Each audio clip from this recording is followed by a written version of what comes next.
드디어 운명의 장이 왔습니다. 사울에게는 운명의 장이고요. 우리에게는 사울을 통해서 주의 음성을 들을 수 있는 굉장히 중요한 장이 이 15장입니다. 15장 이후로 하나님이 완전히 사울에게서 하나님의 영을 거두어 가십니다. 그리고 이 15장 이후로 사무엘이 다시 사울 왕을 보지 않습니다. 어쩌면 사울 왕에게 주었던 마지막 기회가 이 15장의 말씀입니다. 15장에서 중요한 것은 목소리입니다. 어느 소리에 장단을 맞춰야 되는지를 우리가 잘 보셔야 됩니다. 사울은 여호와의 목소리에 귀를 기울여야 되는데 이 15장 가운데서 자칫 다른 소리에 귀를 기울였다가 하나님께 후회하게 하시는, 하나님을 후회하게 만드는 그 결정을 하는 그 부분이 오늘 15장에 나옵니다. 사무엘 12장에 보면 25절에 이런 말씀이 있어요. 만일 너희가 여전히 악을 행하면 너희와 너희 왕이 다 멸망하리라 라는 경고의 메시지를 이미 사무엘이 마지막 고별 설교 가운데서 이미 하고 있습니다. 13장과 14장에서 하나님 말씀을 청종하지 아니함으로 몰락의 길에 들어서는 사울의 모습이 등장을 하지요. 특별히 13장에서는 사울의 왕조가 길지 못할 것이다 라는 선언을 들었고요. 14장에서는 백성들에게 의해서 이런 말을 듣습니다. 백성들을 피곤하게 할 뿐만 아니라 땅을 곤란하게 하는 인물로 14장에서 등장하는 것이 사울 왕이지요. 그래서 사울은 왕으로서의 자격이 부족하다는, 또한 그 왕으로서의 자질이 심각하게 고민되어지는, 의문되어지는 대상으로 14장에서 등장을 합니다. 이제 마침내 15장에 와서는 하나님께 온전히 불순종하는 모습이 등장하게 되는 거지요. 사무엘이 사울 왕을 세웠을 뿐만 아니라 사무엘은 사울 왕을 패하는 자로 오늘 본문에 또 등장을 합니다.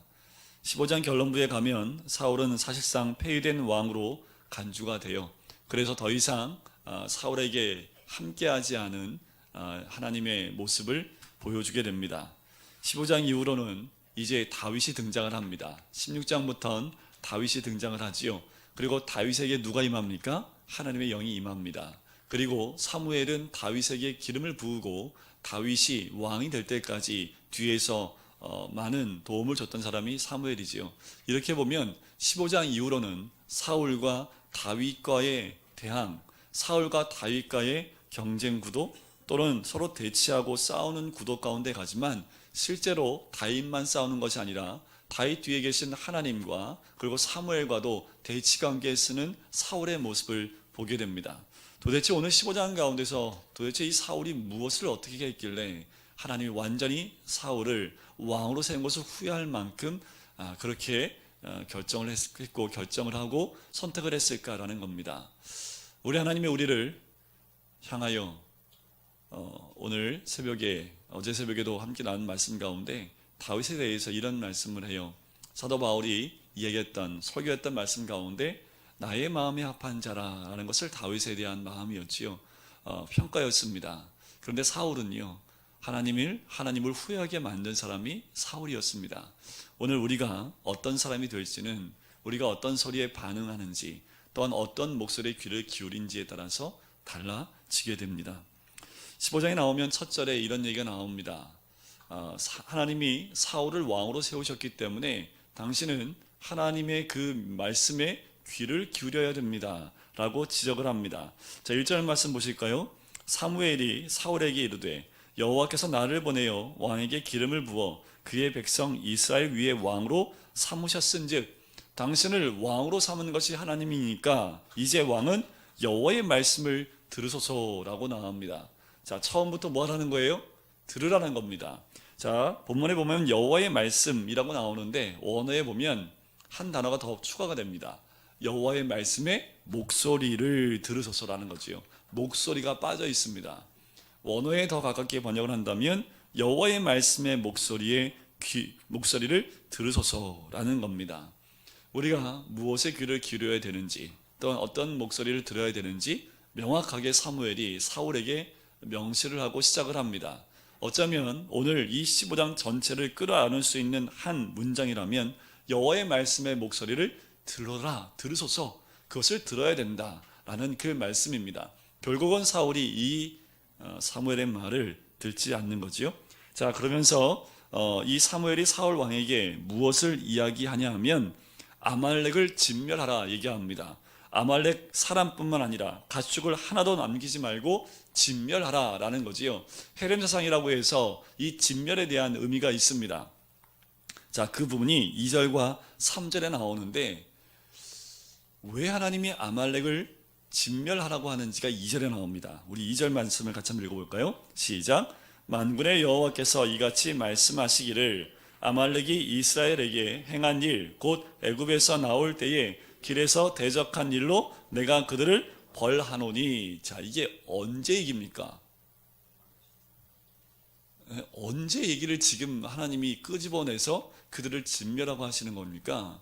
대략 450년에서 500년 전에 있었던 사건을 지금 하나님이 끄집어내서 이 아말렉을 진멸하라 라고 말씀을 하는 겁니다. 3절에 보면 지금 가서 아말렉을 쳐서 그들의 모든 소유를 남기지 말고 진멸하되 남녀와 소아와 젖먹는 아이와 우양과 낙타와 나귀를 죽이라 하셨나이다 하니. 자, 여기서 물음표 하나 던질 이유가 있습니다. 왜 하나님은 사울에게 아말렉을 진멸하라고 하셨을까라는 거지요.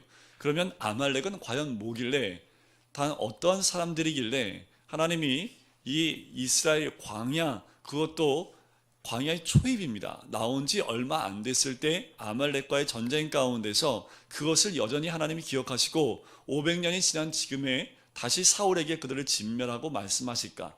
그러면 이 아말렉은 과연 무엇을 의미하고, 더 나아가서 우리한테는 그 아말렉은 어떤 의미가 있을까?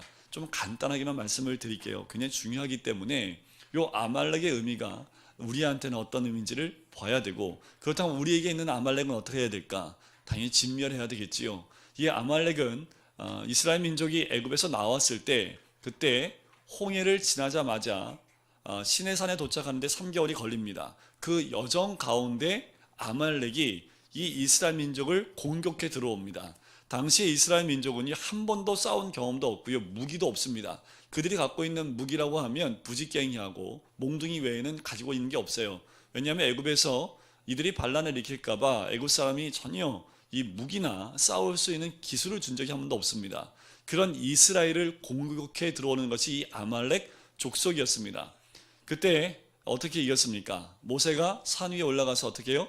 손을 들었을 때 이기지요. 그런데 손이 피곤해서 내려오니까 누가 아론과 훌이 넓직한 바위를 갖다 놓고 그 위에 앉히고 양쪽 팔을 들어서 밤이, 그러니까 낮이 다가고 저녁이 올 때까지 팔이 떨어지지 않게 해서 승리했다는 그 내용이 출애굽기 17장에 나옵니다. 그런데 전쟁이 다 끝나고 난 다음에 하나님이 마지막 절 가운데 이런 말씀 하나를 남기세요. 여호와가 대대로 아말렉과 싸우겠다 라는 그 메시지 한 문장을 딱 남기십니다. 이거 뭘까요? 이스라엘이 싸우는 게 아니라 누가 싸우시겠다고요? 하나님께서 아말렉과 대대로 싸우시겠다라는 겁니다. 그게 아말렉이 뭐냐라는 거지요. 자, 아말렉의 의미를 조금 더 살펴볼 텐데, 지금 이스라엘 민족이 홍해를 건넌 다음에 이 아말렉과의 전투에 당하게 되는 거지요. 자, 홍해를 사도 바울이 뭐라고 얘기합니까? 세례로 설명을 하고 있습니다. 자, 세례는 무슨 의미가 있습니까?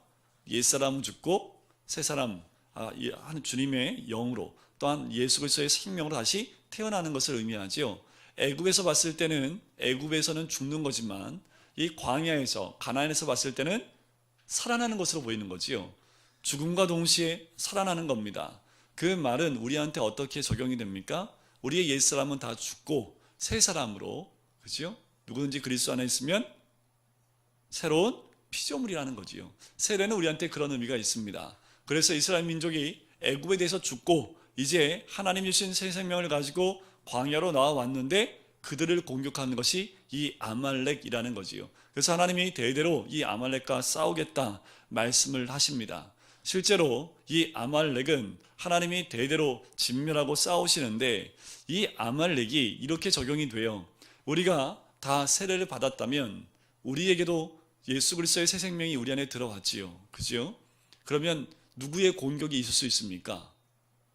동일한 아말렉의 공격이 우리의 과연 같은 삶 가운데 있다라는 겁니다. 있을 수 있는 것이 아니라 있습니다. 자, 이 아말렉은 무엇을 공격할까요? 하나님의 생명을 가진 우리들로 하여금 죽이는 겁니다. 자, 우리가 그리스도의 영, 그리스도의 새 생명을 가지고 살아가고 있는데 우리를 다시 죽이려고 하는 그 세력들이 있습니다. 그 세력이 어디 있습니까? 멀리 있어요? 내 안에 있지요.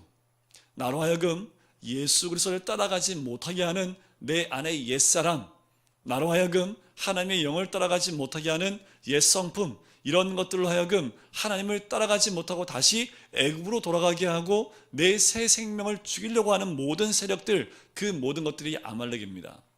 그래서요, 사도 바울이 고린도전서 15장에 보면 나는 날마다 뭐 한다고요? 왜 죽는다는 얘기 했을까요? 뭘 죽여요? 그 말은 다시 말씀드리면 나는 날마다 진멸된다라는 겁니다. 뭘 죽입니까? 바로 자기의 옛성품입니다.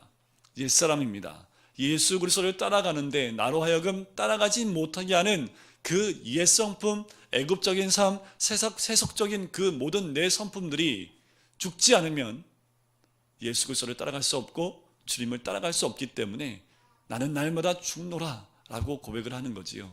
이 아말렉을 진멸해야 될 이유가 여기에 있습니다. 아말렉은 이 사울 왕에게만 맡겨진 게 아닙니다. 사울 왕이 왜 폐위가 되고 하나님이 왜 후회를 하십니까? 그 하나님의 명령, 이 아말렉을 진멸하라는 그 명령을 따르지 않고 순종하지 않았기 때문에 그렇습니다. 지금 우리한테는요, 변함이 없습니다. 우리에게 날마다 우리 주님은 우리 안에 있는 아말렉을 진멸하라 말씀을 하세요. 그런데 우리는 어떻습니까? 우리도 동일한 진멸하는 그 과정 가운데 나가고 있는 줄 믿습니다. 우리 안에 남아있는 아말렉이 있다면, 이렇게 사울이 남겨놓은 아말렉 왕 아각이 있다면 또다시 그 아말렉은 우리를 또 죽이려고 달려들 수 있는 존재이기 때문에 늘 우리는 아말렉을 진멸하는 삶으로 나아가야 된다는 겁니다. 이것이 우리 삶 가운데 매일매일 이루어지는 전투 가운데 있는 그 싸움이라는 거지요. 근데 그 싸움을 누가 한대요? 우리가 한다는 겁니까? 하나님께서 하시겠다는 겁니까? 하나님이 대대로 싸우시겠다라는 거지요. 그 싸움은 우리 편에 있는 것이 아니라 하나님께서 대대로 싸우시겠다 말씀하셨기 때문에 이미 승리는 선포되어져 있는 거지요. 다만 우리 뭐만 하면 돼요? 순종해 가기만 하면 됩니다. 자, 그렇게 아말렉을 진멸하라 라고 말씀을 합니다. 그런데 이 아말렉과의 전쟁을 진멸하는 전쟁이었기 때문에 사울이 가지고 있었던 상비군 가지고는 안 돼요. 그래서 군대를 모집을 합니다. 모집을 했더니 몇 명이 나옵니까? 20만 명, 유다족 속에서 1만 명, 그래서 21만 명이 함께 모여서 전진하여 아말렉과 싸우게 됩니다. 아말렉과 싸워서 대승을 얻습니다. 그런데 중요한 건 뭐냐 하면 하나님의 명령대로 순종하지 않고요. 누구를 살려나요? 아각 왕을 살려놓습니다. 그리고 뭘 살려나요? 양과 소 중에서 좋은 것은 남겨놓습니다. 자, 7절부터 9절까지 나와 있는 내용이 지금 그 내용이에요. 다 칼로 진멸했는데 아각 왕은 살려놓고 또 양과 소의 가장 좋은 것 또는 기름진 것과 어린 양과 모든 좋은 것을 남깁니다. 하나님 명령은 뭐였어요? 진멸하라, 다 죽여라, 호흡 있는 모든 것을 다 끊어라 라고 이야기를 했는데 좋은 것들은 남겨놨다라는 거지요. 자, 9절 끝부분 한번 보실까요? 9절 끝에 무엇을 진멸하기를 즐겨 아니했어요? 모든 좋은 것을 남기고 진멸하기를 즐겨 아니하고. 왜 즐겨 하지 않습니까? 가치 없고 하찮은 것은 진멸하니라. 이것이 우리의 모습입니다. 하나님이 쳐다보지도 마라, 진멸하라. 그런데 우리 눈에 뭐가 좋게 보여요? 귀하게 모든 좋은 것을 내 눈에 보이니까 어떻게 그것을 남겨버리는 거지요. 사울은 가치 없고 낮은 것은 진멸하고 좋은 것은 남겼다고 했습니다. 인간들 가운데 가치 없고 저급한 것 다 죽였지만 계급 좋은 그리고 가장 위에 있는 아각 왕은 살려놓고 또한 짐승들도 가장 가치 있는 것들은 살려놨다라고 이야기를 오늘 본문 말씀 9절 가운데 이야기하고 있는 거지요. 자, 이 순간에 하나님께서 사무엘에게 또 이야기를 합니다. 내가 후회한다 얘기를 하는 거지요. 자, 그 말씀 좀 뛰어넘어서 13절 말씀 한번 보실까요? 사무엘이 사울에게 찾아갑니다. 사울이 그에게 이르되, 자, 사무엘이 하나님의 음성을 듣고 사울을 득달같이 찾아옵니다. 딱 만나자마자 사울이 사무엘에게 뭐라고 얘기합니까? 13절에 보니까 당신은 여호와께 복을 받으소서 내가 여호와의 명령을 행하였나이다. 했어요? 안 했어요? 안 했지요. 그런데 사울이 당당하게 자기 다 했다는 거지요. 그래서 사무엘 당신은 하나님께 복을 받을 것입니다. 왜요? 그 말씀대로 내가 다 순종했기 때문에 그 복 받으실 겁니다 라고 이야기를 하고 있는 거지요. 그러나 사울은 이미 하나님을 통해서, 하나님 말씀을 통해서 사울이 하나님 명령을 준행하지 않았음을 이미 알고 있었습니다. 그것이 11절과 12절에 나옵니다. 11절 잠깐 보실까요? 11절만 보겠습니다. 내가 사울을 왕으로 세운 것을 후회하노니 그가 돌이켜서 나를 따르지 아니하며 내 명령을 행하지 아니하였음이라 하신지라 사무엘이 근심하여 온 밤을 여호와께 부르짖으니라. 사무엘을 밤중에 한숨도 못 자게 한 사람이 사울인데 딱 갔더니 뭐라고 그래요? 여호와께 복을 받을 겁니다. 내가 이렇게 잘했거든요. 이런 말을 하고 있다라는 겁니다. 사무엘 눈은 어떻게 했을까요? 충혈된 눈 아니겠죠? 충혈된 눈. 밤새도록 부르짖고 기도했으니 눈이 충혈된 눈으로 지금 퀭해서 왔는데 이 사울은 싱글벙글하면서 복 받으십시오 라고 얘기하는 것과 마찬가지라는 거지요. 그때 사무엘이 사울에게 하나님이 가르쳐 주신 그 명령을 바로 얘기하지 않습니다. 죄를 책망하지 않고요. 이렇게 얘기를 합니다. 14절을 보실까요? 그러면 내 귀에 들려오는 이 양의 소리와 내게 들리는 소의 소리는 어찌 됨이니까? 자, 분명히 사무엘은 다 알고 있지만 이 소리는 과연 무슨 소리입니까? 라고 변명할 기회를 주는 거지요. 회개할 기회를 주고 있는 거지요. 자, 그러자 사울이 15절에 이렇게 얘기를 합니다. 15절 같이 한번 읽어볼까요? 시작. 사울이 이르되 그것은 무리가 아말렉 사람에게서 끌어온 것인데 백성이 가장 좋은 것을 남김이요 우리가 진멸하였나이다 하는지라. 자, 이 소리는 누구를 통해서 온 소리래요? 내가 가지고 온 거 아닙니다. 누가 가지고 왔대요? 백성들이요. 사울은 이 소리는 나는 다 진멸했는데요, 백성들이 지금 좋은 걸 죽이지 못하고 가지고 온 겁니다. 왜 가지고 왔는지 아십니까? 당신의 하나님께 제사 드리려고 좋은 거 가지고 온 거예요. 자, 지금 상황이 어떻습니까? 사울이 회개하지 않고 모든 것을 누구한테 덮어씌우고 있어요? 백성에게. 이 모습은 창세기 3장에서부터 여전히 우리에게 내려오는 모습이지요. 덤탱이를 누구한테 씌우는 거예요? 옆에 있는 사람에게. 아니요, 당신이 나에게 준 저 여인이 주어서 먹었습니다. 여인한테 물어봤더니 제가 먹으라 해서 먹었는데요, 자꾸 뭐예요? 옆에 사람, 옆으로 돌리는, 핑계대는 그 모습을 보게 되는 거지요. 한 가지 주목해서 봐야 될 단어가 하나가 있습니다. 백성이 누구의 하나님 여호와께 제사하려 하는 거예요? 나의가 아닙니다. 우리도 아닙니다. 당신입니다. 자, 이것은 좀 이따 같이 또 보도록 할게요. 16절에 보니까 사무엘이 사울에게 이릅니다. 가만히 있어 보십시오. 간밤에 여호와께서 내게 이르신 것을 왕에게 말하리라니 그가 이르되 말씀하소서. 좀 사무엘이 약간 화가 났지요. 그지요? 가만히 있어 보십시오. 좀 여호와 하나님 주신 말씀 줄 테니까 좀 가만히 계셔봐요. 그랬더니 네, 듣겠습니다 라고 하는 거지요. 이제 사무엘이 사울의 죄를 정확하게 지적을 합니다. 지적하기 전에 우리가 읽었던 17절 말씀이지요. 하나님이 어떻게 사울에게 은혜를 주셨는지에 대한 부분을 먼저 이야기합니다. 하나님이 당신을 왕으로 세울 때 어떤 상태였습니까? 왕이 스스로 작게 여길 그때에 이스라엘 지파의 머리가 되지 아니하였나이까 라는 거지요. 하나님이 왕으로 세울 때 어떤 상태였습니까? 겸손하고 가장 낮은 자리에 있을 때 그때 왕으로 세우지 않았습니까? 라고 이야기하면서 이제 본론으로 들어갑니다. 자, 18절인데요. 자, 여호와께서 왕을 길로 보내시며 이르시기를 가서 죄인 아말렉 사람을 진멸하되. 자, 아말렉 앞에 뭐가 붙어요? 죄인이라고 붙잖아요. 그죠? 아말렉은 죄성을 갖고 있는 것을 의미한다라는 겁니다. 그래서 아까 제가 설명할 때 아말렉을 우리 안에 있는 그 죄성, 옛성품이라고 말씀을 드린 겁니다. 죄인 아말렉 사람을 진멸하되 다 없어지기까지 치하하셨거늘. 19절 같이 읽겠습니다. 시작. 어찌하여 왕이 여호와의 목소리를 청종하지 아니하고 탈취하기에만 급하여 여호와께서 악하게 여기시는 일을 행하였나이까. 자, 사무엘의 비난의 핵심이 뭡니까? 뭘 비난하는 거예요? 뭘 책망합니까? 여호와의 목소리를 청종하지 않았다라는 거지요. 또 뭐 한 겁니까?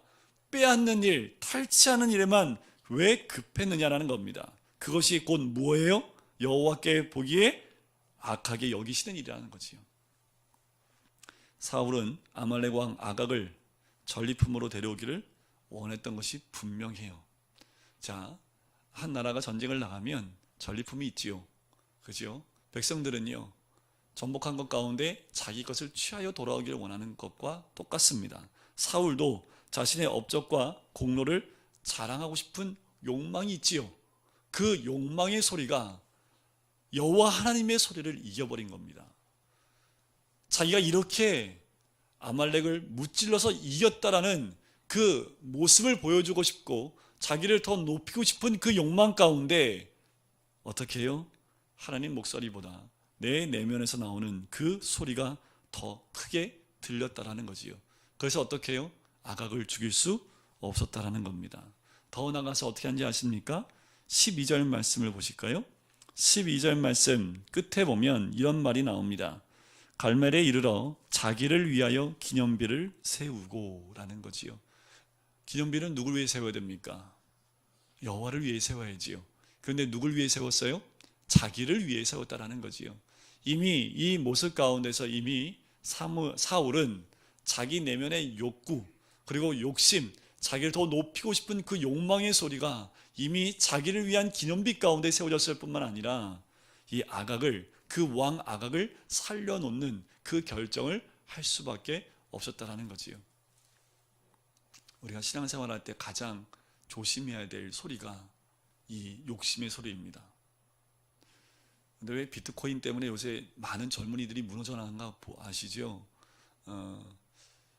전철 한번 타보시면 젊은 사람들 보면 다 비트코인 대부분 꺼내놓고 그 추이를 자꾸 보고 있더라고요. 그런데 잉여 자금으로 해요? 아니면 대출받아서 해요? 대출받아서 하지요. 무슨 소리 때문에 그럴까요? 본전치기는 해야 되는데 이 마음 때문에 지금 어떻게 해요? 계속 돈을 끌어다가 그곳에 집어넣고 있는데 무슨 소리가 들리는 거예요? 욕심의 소리지요. 조금만 더 하면 될 것 같아. 넣는데 또 잃게 됩니다. 이 소리가 자기를 사로잡으니까 다른 소리가 전혀 들리지 않는 거지요. 이 사울은 하나님의 목소리를 완벽하게 청종하지 못합니다. 왜 그랬다고요? 자신을 드러내려는 욕망의 소리 때문에 그렇습니다. 이에 사무엘은 어찌하여 왕이 여호와의 목소리를 청종치 아니하고 탈취하기에만 급하였느냐라고 책망을 하게 되는 거지요.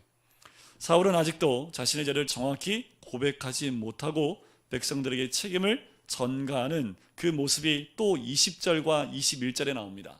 자, 20절 한번 보실까요? 제가 읽어드릴게요. 사울이 사무엘에게 이르되 나는 실로 여호와의 목소리를 청종하여 여호와께서 보내신 길로 가서 아말렉 왕 아각을 끌어왔고 아말렉 사람들을 진멸하였으나 나는 뭐 했다라는 거예요? 순종했다라는 겁니다. 자, 21절 같이 읽어볼까요? 시작. 다만 백성이 그 마땅히 멸할 것 중에서 가장 좋은 곳으로 길갈에서 당신의 하나님 여호와께 제사하려고 양과 소를 끌어왔나이다 하는지라. 여전히 뭐 하는 거예요? 백성들에게 모든 핑계를 돌려대고 있는 모습이지요. 그것이 결국 당신의 하나님 여호와를 위해서 하는 것이다 라고 이야기합니다. 전반부는 내가 들었습니다. 그리고 진멸했어요. 그런데 후반부에 가서는 그 백성들이 그렇게 하지 못했습니다. 이렇게 사울은 자신과 백성을 분리시키면서 나는 무죄합니다 라고 주장을 하고 있는 거지요. 이 말은 맞을 수도 있습니다. 백성들이 진멸하는 것보다 자신들이 전쟁에 승리했는데 무엇인가 전리품을 요구했을 수 있었겠지요. 그런데 사울은 그러지 않았을까라는 거지요. 사울과 백성들은 서로 욕망이 하나로 의기투합했던 모습이 등장해요. 그것이 어디에 나오냐면 9절 보세요. 9절에 보면 이렇게 나옵니다. 사울과 백성이라는 거지요. 그 말은 뭐예요? 둘이 하나가 됐다라는 거지요. 둘이 하나가 돼서 뭐 한 거예요? 양과 소의 가장 좋은 것, 기름진 것 다 살려놨다라는 겁니다. 이 말씀을 보면 이미 사울과 백성들은 한 마음으로 이 욕망에 따라서 움직였다라는 것을 볼 수 있습니다.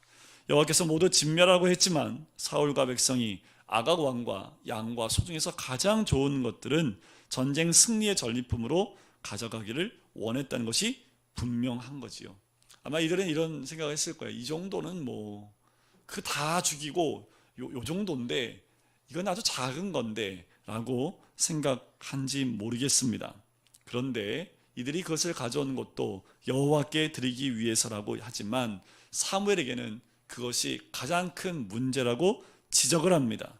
그러면서 오늘 22절 말씀 참 중요하지요. 22절 말씀을 같이 읽겠습니다. 시작. 사무엘이 이르되 여호와께서 번제와 다른 제사를 그의 목소리를 청종하는 것을 좋아하심같이 좋아하시겠나이까? 순종이 제사보다 낫고 듣는 것이 순양의 기름보다 나으니. 지도자에게 있어서 가장 중요한 덕목이 있다면 듣는 겁니다. 오늘 솔로몬이 일천 번제를 드리고 난 다음에 하나님께서 내가 네게 무엇 해주기를 원하느냐, 부귀영화 구하지 않았습니다. 오래 사는 것도 구하지 않았고요, 군사력도 구하지 않았습니다. 뭐라고 얘기하냐면 정확하게 듣는 마음 주십시오라고 합니다. 백성들의, 그 많은 사람들의 그 모든 것을 들을 수 있는 듣는 마음을 달라고 솔로몬이 이야기를 하지요. 리더십에 있는 그 사람들은 가장 중요한 것이 이 듣는 거지요. 어떤 소리를 들어야 됩니까? 하나님의 소리를 들을 수 있어야 됩니다. 하나의 대통령도 우리 하나님을 믿든 예수를 믿든 믿지 않든 중요한 것은 우리 하나님의 소리를 들을 수 있으면 얼마나 좋을까라는 생각이 들어요. 왜 제가 이런 말씀을 드리냐 하면 여러분들 그 애굽에서 바로 왕이 꿈꿨던 거 아시죠? 요셉이 아직 감옥에 있을 때 꿈을 꿉니다. 무슨 꿈이었을까요? 그 나라에 풍년이 7년, 흉년이 7년 올 것을 왜 그 바로에게 줬을까요? 요셉 때문에요? 그럴 수도 있겠지요. 그런데 더 중요한 건 뭐예요? 그 나라의 리더이기 때문에 하나님을 인정하지 않는다 할지라도 그 나라를 걱정하는 그 리더에게는 그 모습을 들려주고 보여준다라는 거지요. 한 나라의 대통령도 이 나라를 걱정하고 있다면 분명히 그가 하나님을 인정하든 인정하지 않든 하나님은 이 나라에 대해서 그에게 보여줄 거라는 생각이 듭니다. 그 소리를 들을 수 있다면 자기의 욕심을 따라가지 않겠지요. 그리고 자기의 사상을 따라가지 않고 이 나라의 백성을 위해서 헌신하겠지요. 대통령뿐만이겠습니까? 한 공동체의 리더도 마찬가지입니다. 가장 중요한 것은 듣는 겁니다. 하나님 음성을 듣는 것뿐만 아니라 모든 사람들의 가슴에서 나오는 그 소리를 들을 수 있어야 되는 거지요. 그래서 솔로몬이 누구의 소리를 듣습니까? 여인 2명이 오잖아요. 그래서 한 명은 둘 다 아기를 놔두고 내 아기라고 서로 주장했을 때 이 솔로몬이 누구의 소리에 귀를 기울입니까? 어머니의 울음소리에, 그 가슴에 무너지는 그 어머니의 내면의 소리에 귀를 기울였기 때문에 그런 판결을 내릴 수 있었다라는 거지요. 주님 말씀하십니다. 제사보다 뭐가 더 중요해요? 순종이 더 중요합니다. 순양의 기름보다 뭐가 더 중요해요? 듣는 것이 더 중요하다라는 겁니다. 우리가 예배로 나옵니다. 근데 더 중요한 건 뭐예요? 순종하는 겁니다. 우리가 예물을 가지고 주님 앞에 나옵니다. 더 중요한 게 뭐예요? 듣는 겁니다. 순종도 없고 듣는 것도 없으면서 예배 나오고 아무리 예물을 드린다 할지라도 우리 주님이 원하시는 것은 말씀 순종하고 듣는 것에 있다라는 거지요. 23절을 계속해서 읽어드려 볼게요.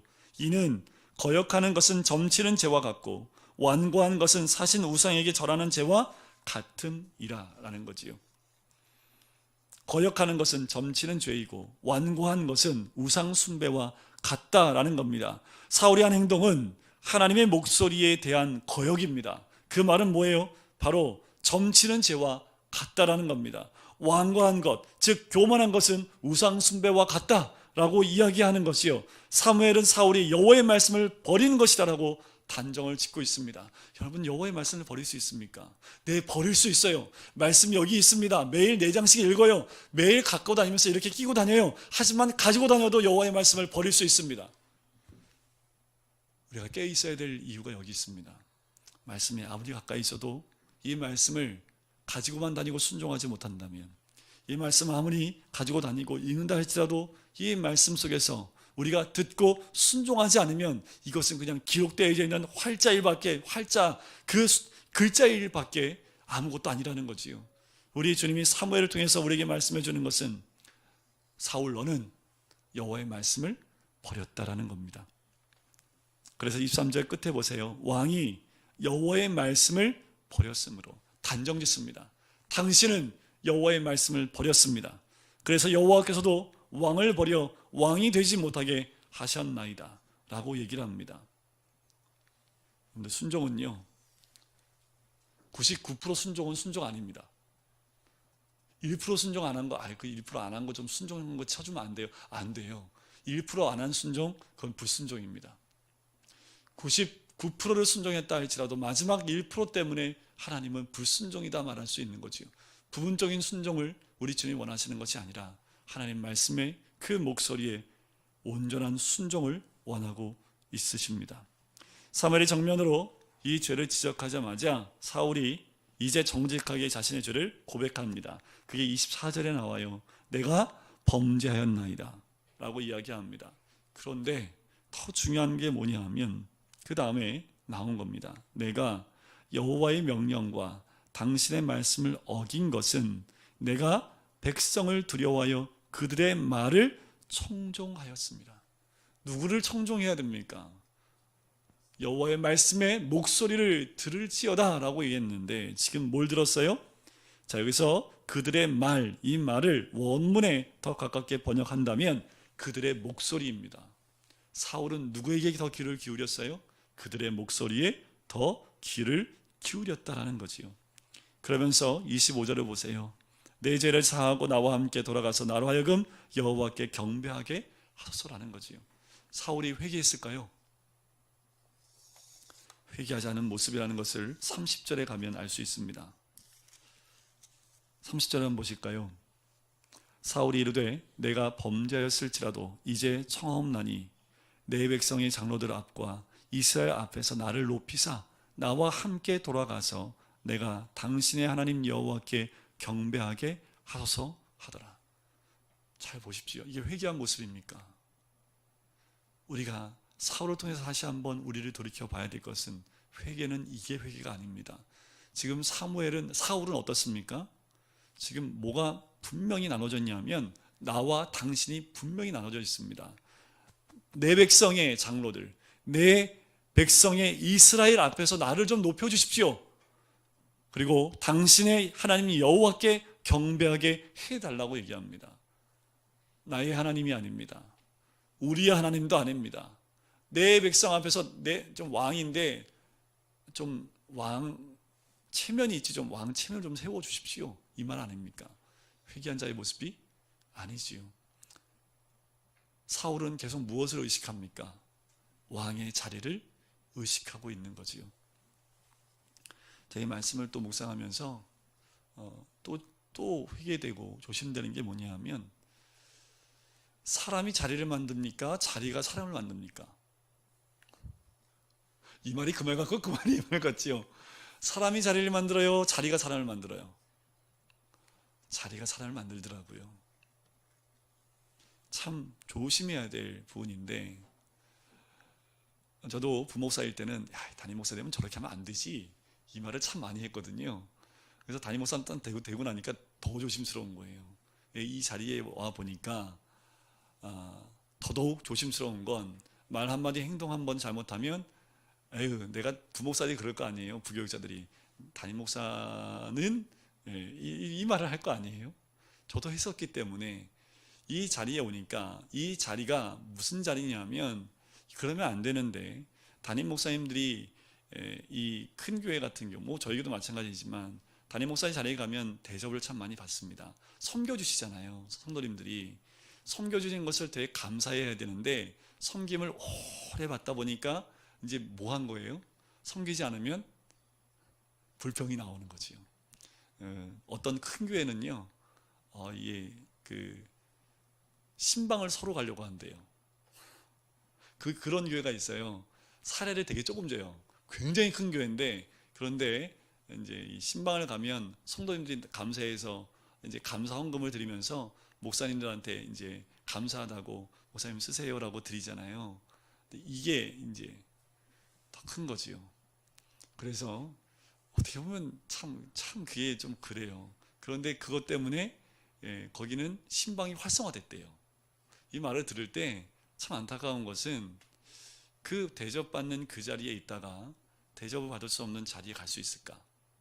그러다가 개척을 하면 어떻게 될까? 개척에 가서는 대접받지 못하고 그것을 얻지 못할 텐데. 자, 저는 담임 목사의 자리를 얘기했지만 사람마다 어느 자리에 올라가고 또는 어떤 자리에 있을 때 그 자리에 갔을 때 그 사람의 모습이 바뀌지 않고 변화되지 않는 것 참 중요합니다. 사울은 언제 왕이 됐습니까? 스스로 작게 여겼을 때. 근데 지금은 표의될 때 이 사울의 모습은 어떻게 해요? 모든 백성 앞에서 왕의 대접을 받기를 원했던 사람이 이 사울이었다라는 거죠. 우리 모든 성도님들이 다 왕이 되시길 주 이름으로 간절히 축원드립니다. 왜? 우리는 왕 같은 제사장들입니다. 우리 하나님 우리를 왕으로 세울 때는 언제예요? 우리가 스스로 작게 여길 때입니다. 우리가 끝까지 왕으로 남을 수 있는 방법은 뭘까요?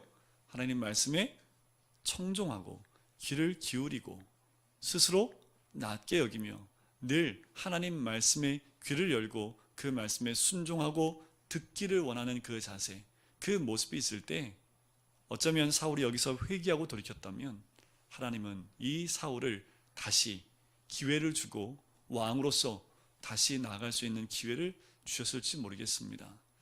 우리가 사울을 돌이켜보면서 혹시 내 안에 사울이 없는지, 내 안에 그 사울 때문에 혹시라도 우리가 넘어져 있는 모습은 있지 않은지 우리가 다시 돌이켜보셔야 됩니다. 아이고 목사님, 어떻게 말씀을 버릴 수 있습니까?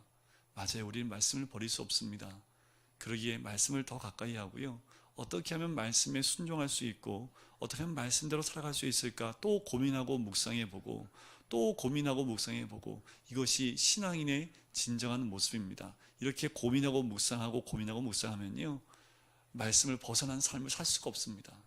그런데 너무나 우리는 말씀을 가까이 놓으면서도 그 말씀을 내 입술에 내 마음에 가까이 하지 않기 때문에 또 말씀 가운데 넘어지는 우리의 모습을 발견할 때가 더 많다라는 거지요. 오늘 이 밤에 우리 함께 기도할 때 그렇게 기도했으면 좋겠습니다.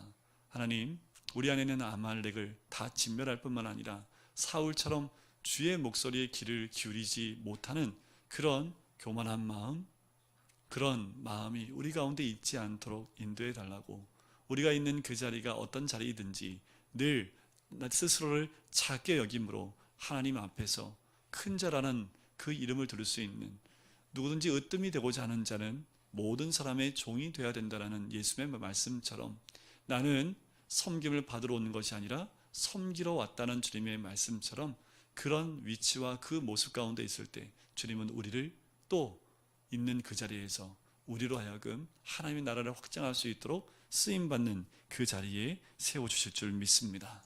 아멘. 우리 같이 찬양 드리고 같이 기도할까요?